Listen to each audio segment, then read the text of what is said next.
Arat na guys, gagawa na tayo ng graham balls. So ayan, magtataka lang tayo ng crushed graham. So bali 2 and 1/2 cup yung kailangan natin guys, and isang condensed po yun. Yes, for the go. So ayan, nakaraan pa kasi ako nagki-crave nito guys, and yung mga binili ko kasing ingredients is kanina lang dumating. So ayun, ngayon lang tayo gagawa. So ayan, nag-add na ako ng condensed and konting halo-halo lang guys, and walang katapusang halo-halo guys.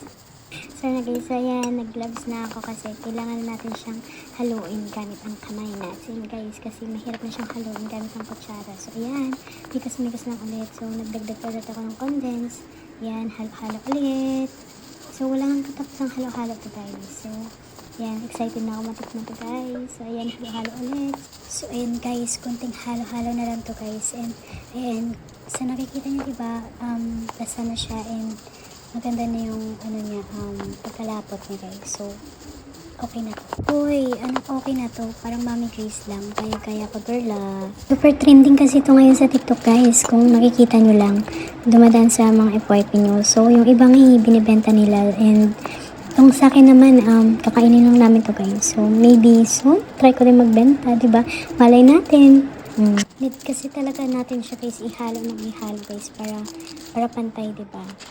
So ayan guys, magbubukas na tayo ng marshmallow na gagamitin natin. So yung oat puff, yung ginagamit nila kasi guys, nakita ko sa TikTok. So ito na yung gagamitin natin. So meron tayong 4 na flavor, yung mango, chocolate, OB and matcha. So yung OB and matcha guys, yung favorite ko dyan. Super sarap.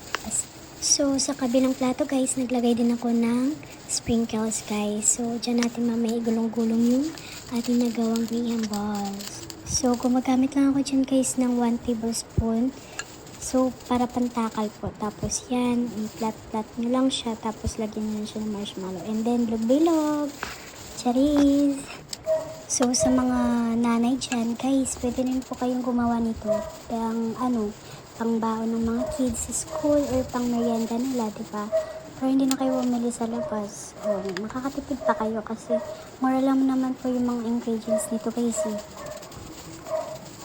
Pero kung ibibenta nyo guys, suggest ko yung graham talaga yung gagamitin nyo. Kasi mas masarap talaga yung grahams guys. So ayan, may pang-arte-arte pa ako sa paghulog. Ayan, tuloy, nagkadikit-dikit na. Diba? Kami mong arte girl. Ayan, so nagdagdag lang ako ng sprinkles ulit para hindi sila magdikit-dikit din.